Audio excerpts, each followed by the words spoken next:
Hello, come on in. Avery, good morning. How are you? I hope you brought a sweater with you today. It's a little chilly out there, and we're going to go out into the barn a little bit later. We got a couple of very interesting things to talk about today. First of all, I want to tell you what a great job you did on your homework. That was very, very good. That was from Lesson 1, Part 1 and Part 2.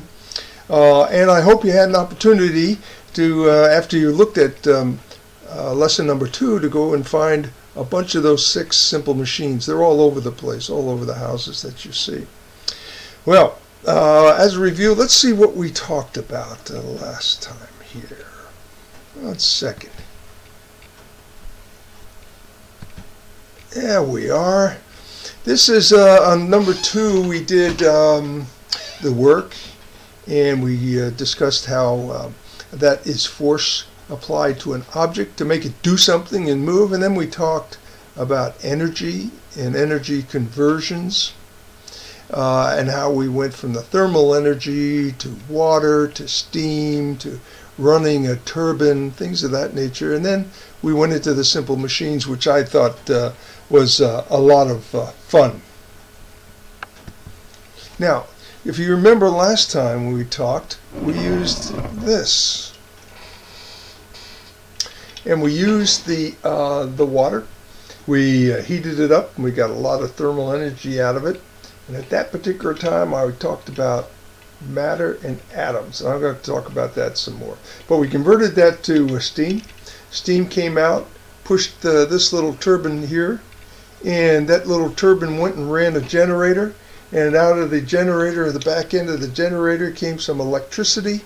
And that electricity we stored and saved as potential energy, so we can use it potentially someday down the road in a battery. Now that all came from our discussions on matter. And we talked about the states of matter, going from a solid to a liquid to a gas. And we changed the solid with a little bit of heat, particularly for water, and that melted. And the melting turned to a liquid, and then we heated it up some more. And we talked about the atoms inside there, and the atoms started to get higher energy and moving around and separating, and they became a gas or a vapor, like a cloud, or like fog, something along that nature, except very hot and with an awful lot of energy. And then we ran that through an example of a steam engine. And on the left-hand side, we have the fire, the coal or wood, heating up that great big tank of water, moving to the right side out of the tank under high pressure and temperature into those cylinders moving back and forth and pushing those wheels. We also looked at the application. I'm sorry if this is so small, but this is like a steam power plant that we still have in existence today. And as we stated, there's a fire, same way, using, here they use a lot of fuel oil here, and a lot of states still use coal, and there's some places down just a little further in New Hampshire, matter of fact, having nuclear energy makes that steam. But the concept is the same. The steam goes through a turbine and converts that thermal hot energy into mechanical energy by running a turbine. And the turbine can, actually they can hook it up to a factory if they wanted to run machines, but generally they send it right out of the wires to all the houses or store it in batteries. And we're going to talk about the pieces of electricity and where that comes from. We're going to talk about how it can be used in an engine. We'll talk about a generator eventually, probably in the next section of that particular piece. Now, when we talk about electricity, we have to go back to the matter, all the states of matter, and the fact that the smallest item in all of these states of matter, if it's a tree, or it's a piece of gold, or silver, or person, or your hair, or whatever, is an atom. Well, inside the atom, and I'm going to show you when we go to the laboratory, are what we call electrons. And I'll show you how they fit in with the atom. And don't worry, I know it's complicated and there's a lot of things, but just know that like a big building, a giant skyscraper that's made out of bricks, if you looked at the whole building and then you saw right down there one brick, that is about what an atom would be. One of that, all that giant building made out of a whole bunch of other atoms. And inside a brick are some materials that hold that together. And holding these atoms together are electrons. And we're going to discuss that, and I'm going to show you with that. And as we go along those discussions, we'll talk about two kinds of electricity. First of all, static electricity, which I think you know about a little bit already, and we'll discuss that. And then current electricity. And current electricity is what goes through the wires, comes out of your plug in the house, is on the telephone pole wires or underground, or runs things like that. There are little tiny circuits too, and we're going to make a couple of them. I've got a little board where I put a couple of switches and things of this nature, so you can see how current electricity works. So let's head out to the laboratory and see what we can find. Well, here we are out in the shop with my trusty assistant, Chef Nona, and we're going to discuss electronics, and I'm going to be off here on the side. First thing we're going to talk about, we talked about static electricity. Static means it doesn't move. It stays, but sometimes it jumps, and we'll show some pictures of that. And the next we're going to talk about the next time is circuit electricity, and that's when you have a flow and a stream of electrons in the wire. But first of all, let's talk about this. What atoms and electrons are.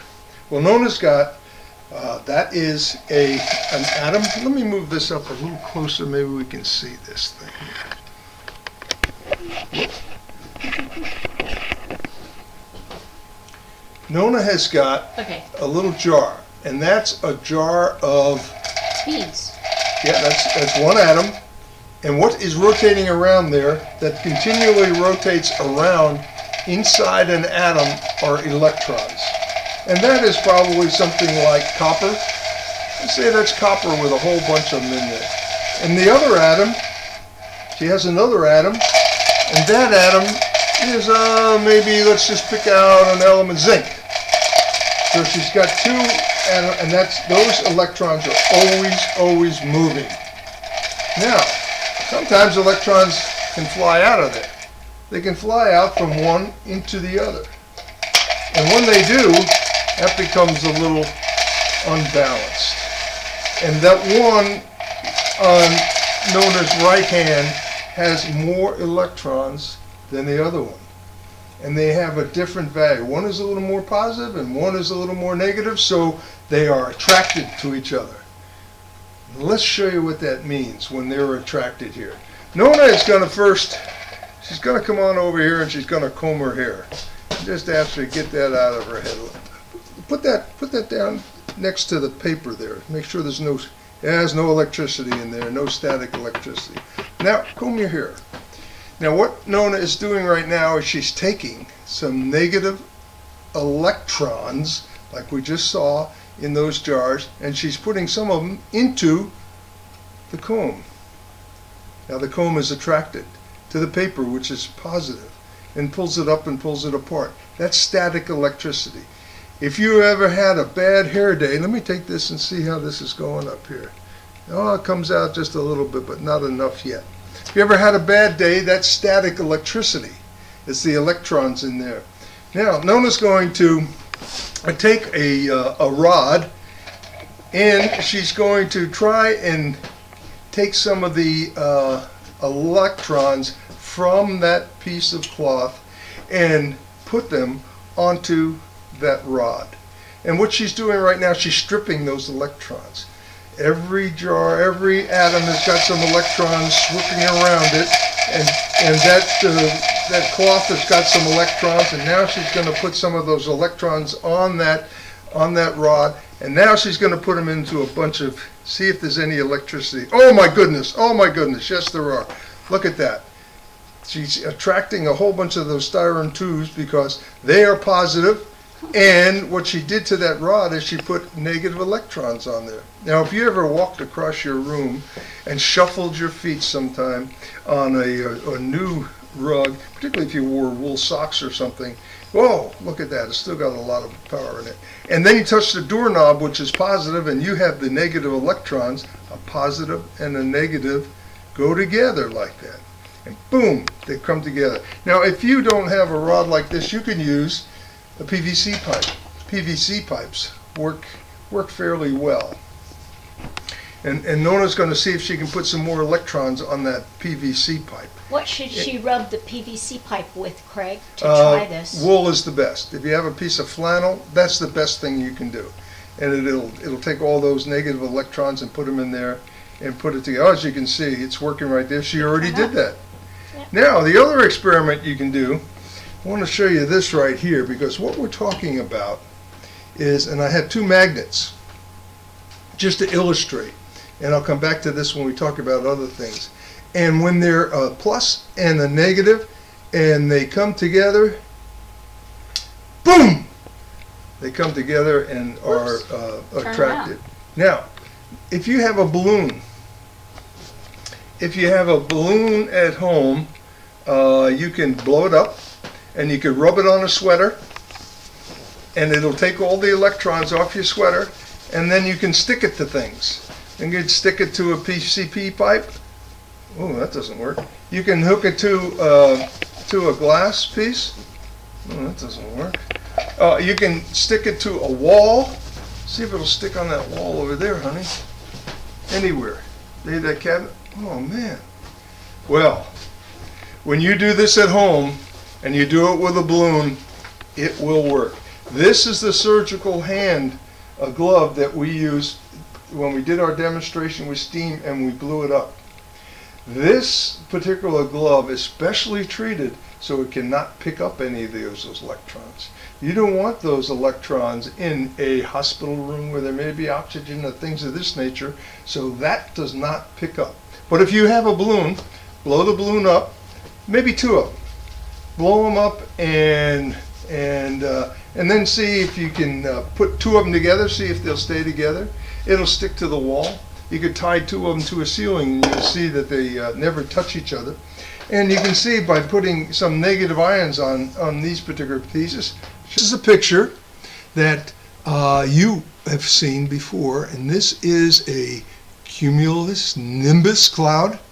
And as it develops, on the top part of that are elements that are stripped of some of their electrons. The little ice pieces become positively charged because they've been rubbing together with the air coming up and down and rotating around, and the negative pieces are on the bottom, just like we saw here with the comb and the paper, and also the pole and the styrofoam things. There's some static electricity between the two, and all of a sudden there's such a difference that there's a crash of electricity between the top and the bottom. Or the ground, which is positive, there's a giant lightning strike from the bottom where the negatives are to the positive where the earth is, and that giant leap of electrical energy is called lightning. Lightning is very, very hot and heats up the air, and the warm air clashes with the cold air that it's surrounded, and that's the thunder part of it. So if you see this cumulonimbus in this particular case, make sure you don't go inside it. Stay out of the way. Don't be over near any large trees or whatever, because that static electricity will come out of that cloud right through you into the positive earth, causing electricity. The earth, while we're talking about this, and we were talking about magnets and things of that, the earth is a giant magnet itself. Over on the left-hand side is a compass, and I have one here, and we're going to do some demonstrations with that. And on the right-hand side is the earth. And below are two magnets, and I'll show you our magnets again. I have them colored about the same, where the likes separate themselves, and the plus and the minus like to come together. Well, the earth has got a north pole, which is Sometimes they swap back and forth, but let's say it's positive, and the South Pole is negative, and it is a giant magnet, and that is caused by the molten Earth on the inside of it that rotates. And the sun is the same way. It has a North Pole and a South Pole as well.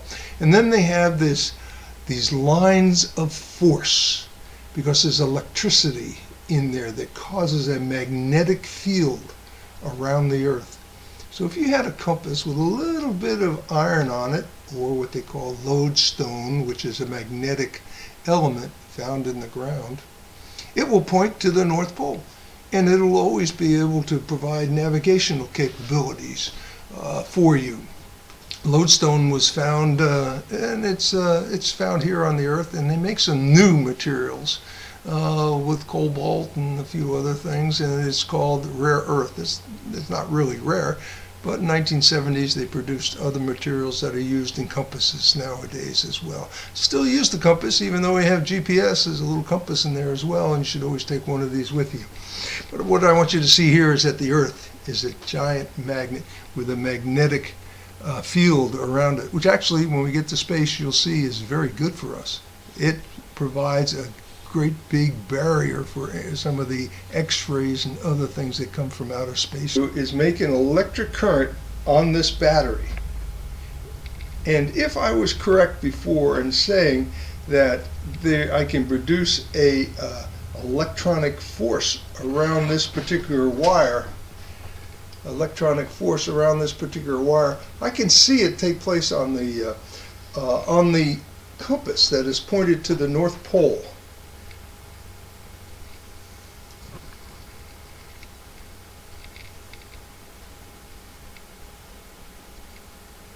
If you can see, the compass is moving. If I take this away, the compass is rotating back to north. And as I put this up here, it's doing something to influence the compass. So there must be an electronic field on top of this wire. And there's a magnetic field on this wire. Here, hold this. Now we'll try another wire. We'll try an insulated wire. Make sure there's no electricity on this particular thing.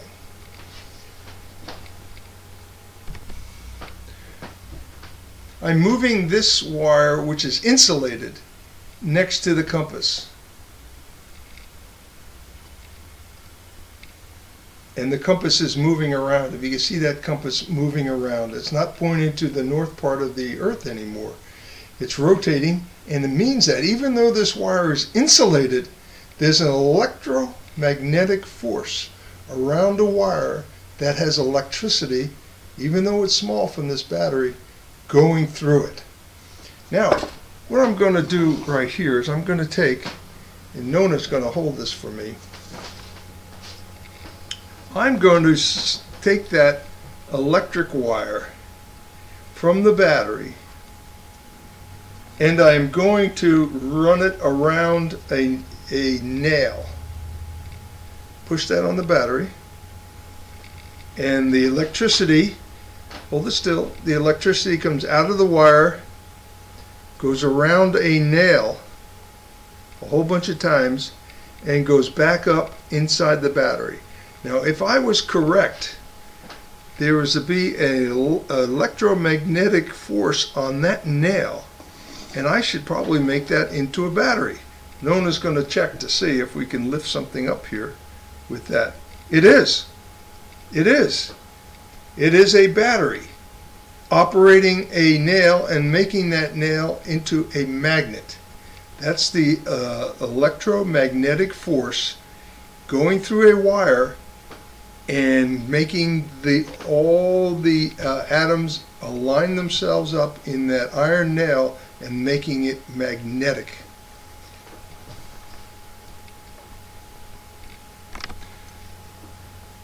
Now, what we just discussed was, if we put some of those electrons that came out of the battery, that we put into that battery from our experiment with the steam engine turning a turbine, if we then take those electrons and run them through a wire, that wire has got magnetism all the way around it.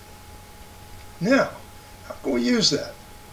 Well, I made a little demonstration here. I took some wire and I ran it into a circle and then out the other side. And if I put electricity through this wire, this should become a magnet, an electromagnet. And let's see what happens here.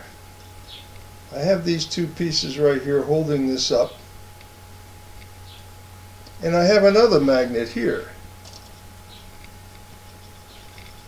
And sure enough, we have a motor. Let me tell you what's happening here. The electricity is coming out of the battery where we stored the electricity, going up this particular wire, going through that circular wire and making it into a magnet, and then back down again into the battery. Over here I've got some magnets. And as this magnet and that magnet work together, just the same as we saw before on these, they pull together and make the motor, make that rotate. This is a motor, and we're going to discuss that a lot more next session next week. And I'm going to take this motor apart and show you what's on the inside, and it looks just like this. So that's what we have for today, and this is a little electric motor you can make yourself with just a little bit of wire, a battery, and some little tiny magnets. And this will go until the electricity goes out of that. Now I have another assistant that is going to come in and help us. I'd like her to demonstrate how we can generate electricity from a generator, because if we run that motor backwards, we will generate electricity. And here she comes, putting around, turning a little generator, making those lights go on. That's fantastic. Well done. Go ahead. All right, there she goes. She got it on. There comes the lights. She's got the lights going on. She's running that pedals, making electricity through a generator, and running those lights. Great job. Thank you.